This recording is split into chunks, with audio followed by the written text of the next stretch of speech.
things.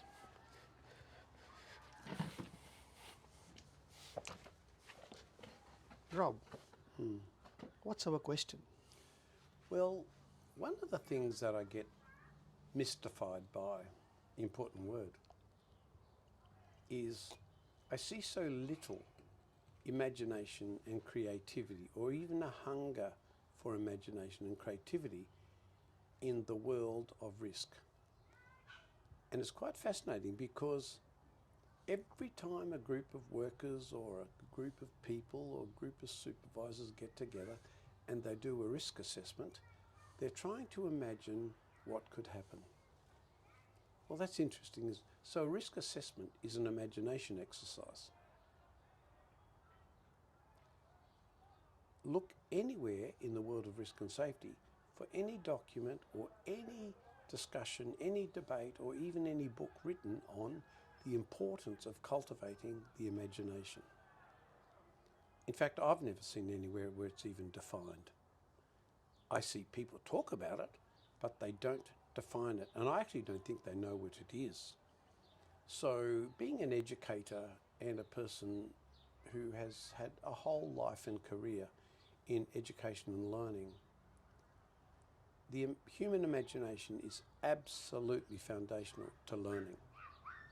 And in fact, some of the most wonderful times I have in my life today is being with grandchildren and playing imagination games. And I see in 5-year-olds and 6-year-olds far more imagination than I've ever seen in a CEO or a general manager, far more. And I find it in risk and safety nearly non-existent. And yet people get safety awards for this and safety awards for that, and they're so unimaginative. Imagination requires boldness. It requires faith. It requires creativity. It requires a quest for discovery. All of these words are missing. Well, people in risk and safety do not talk about these words, which is a shame, because from the very start, I was drawn into the safety industry by mistake. Before I worked in risk and safety, I was a educationalist. I worked in schools, universities, special programs, all sorts of places for my expertise in learning and education. I come into the risk and safety industry, I don't know one single person who knows what learning is or what education is. In fact, it's mostly confused. So many people think that training is learning and that training is education. And it's simply not the case, because without imagination, it's just training. And so we are actually training, not educating. We're actually training all the people in risk and safety. We're training them to do risk assessments, and at the same time, we don't even talk about imagination. I find that one of the most bizarre things. I actually think the industry's afraid of the imagination, because when you use your imagination, you're often non-compliant. When you use your imagination, you're actually drifting away from orthodoxy. And of course, I've been a very imaginative person from a very young age, sometimes through music, and I was encouraged to be creative. And when I first encountered risk and safety, the first thing I started to do was to create and imagine. I started to create and imagine an industry that actually cares for people, because it didn't, and it still doesn't. And I started creating and imagining methods and tools that would help people be better at what they did in managing risk through imagination and creativity, because it doesn't exist. It doesn't exist. There's no discussion on it. Yep. And so I created the social psychology of risk because there was such an emptiness in this industry that couldn't even do it. I mean, I sometimes find it nearly comical. I see all these, these comments about thought leaders and imagination, and there's nothing. It's just empty words. Indeed.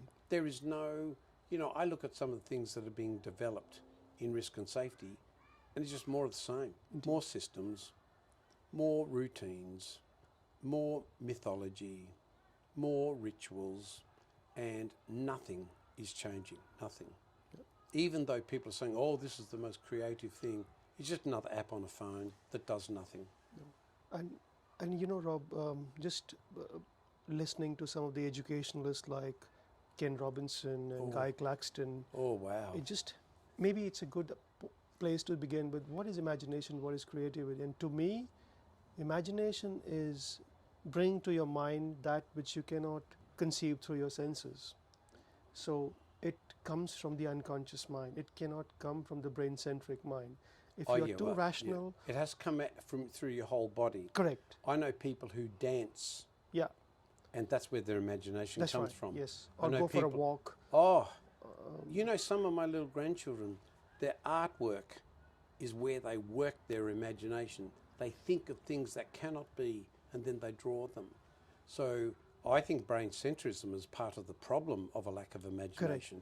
Rationality, measurement, all these things stifle the imagination. Absolutely. And so what is imagination? Imagination is basically that which cannot be conceived through the five senses, which is from the gut and from the heart. It has to come from emotion, it has to come from feelings. I think it's both. I think you use your five senses in the imagination. You have to feel it, touch it, and be moved by it, because learning is about embodied movement. And so it must involve, it doesn't cut one out from the other. So your emotions are involved in a whole range of things, and that's where your senses come in. So imagination is not separated from the senses, it actually participates in the senses in a very holistic way. Indeed. So I think some people think the imagination is here, it's in the brain, and then it gets transferred to your fingers. My wife is a brilliant piano player, and she's at the highest level of piano, and she plays the piano by feel. We're talking thousands and thousands of notes which cannot be memorized in your brain. And she plays with her fingers.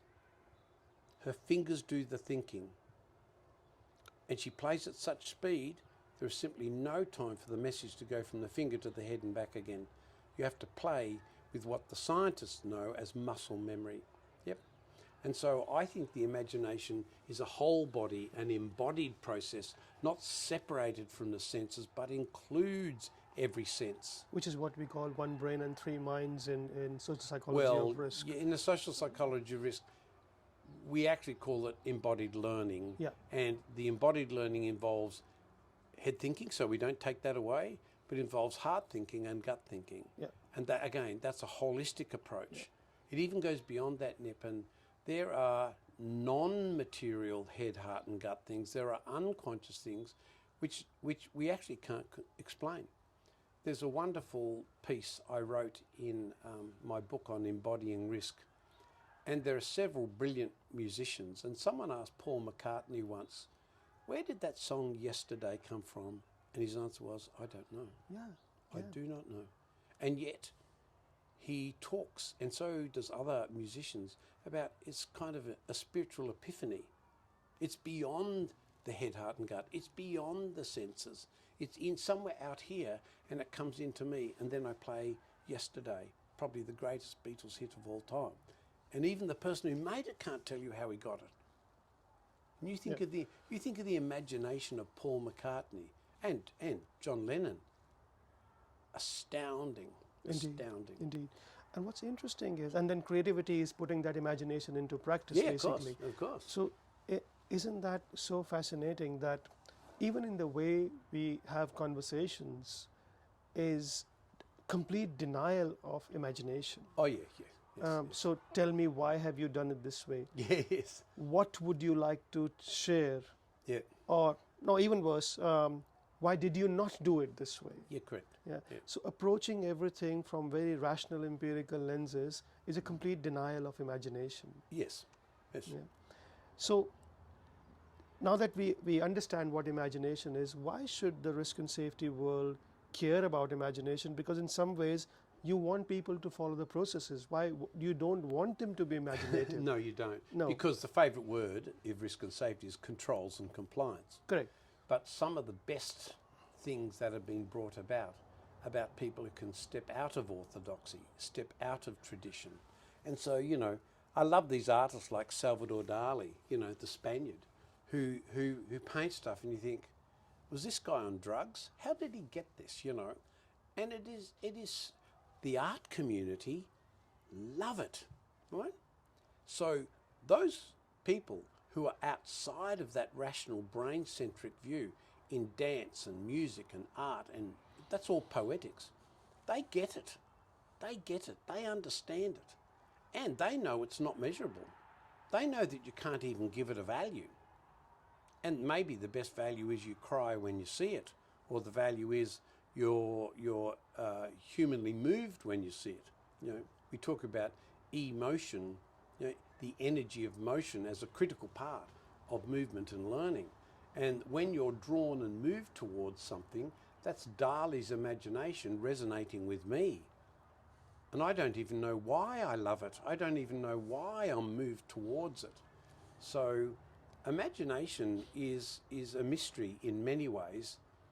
We don't know why and how we do it, but we know it enlivens our lives. It brings us alive.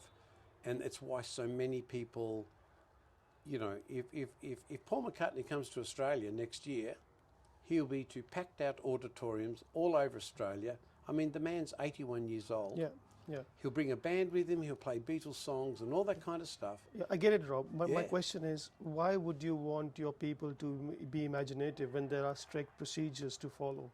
Because there's no life in procedures, and the trouble is life changes. That procedure is only good for the moment it was written. That procedure is only good for the moment that that activity is required.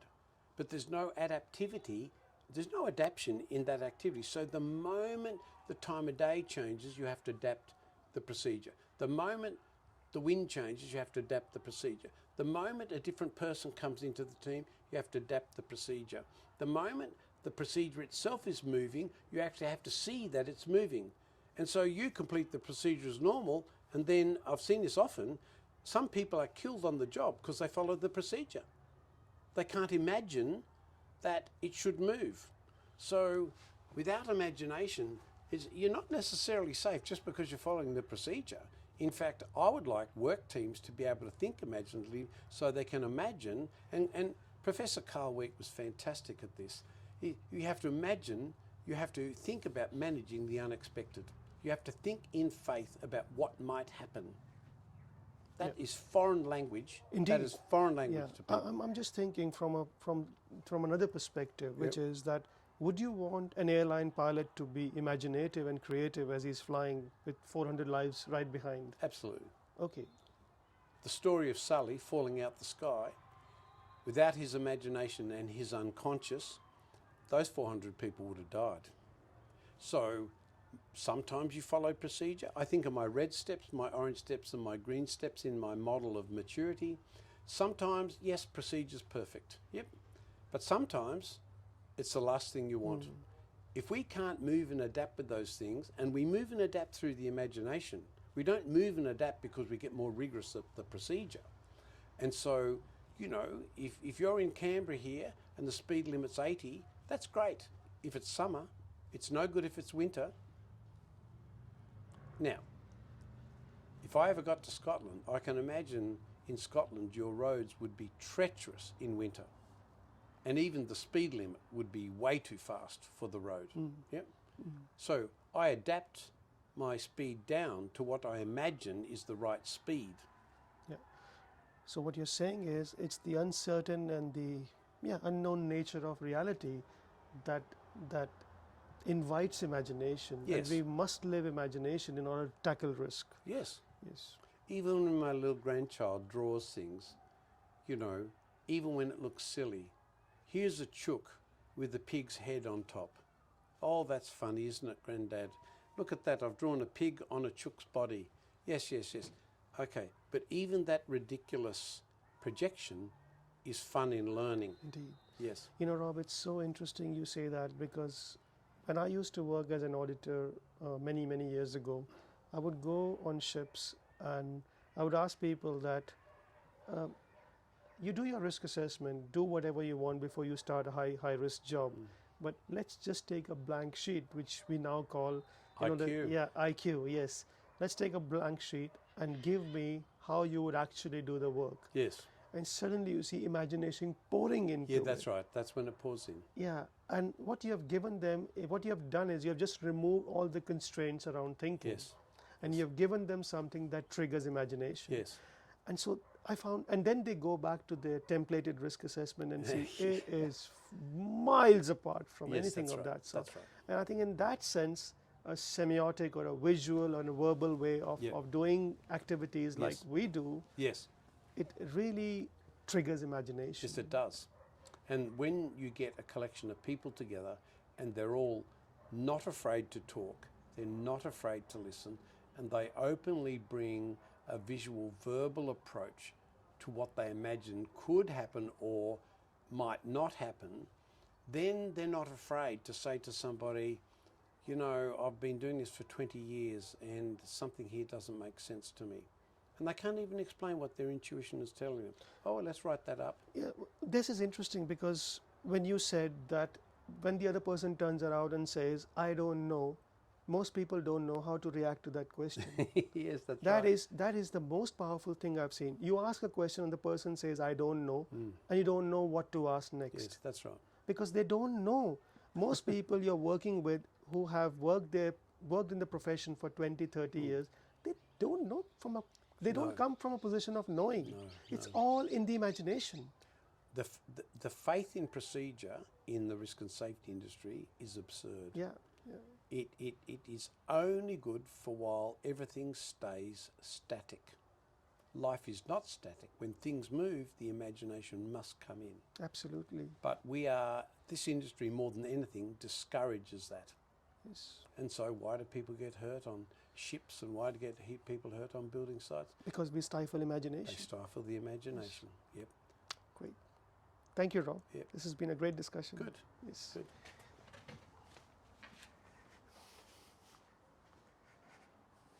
Oh, perfect.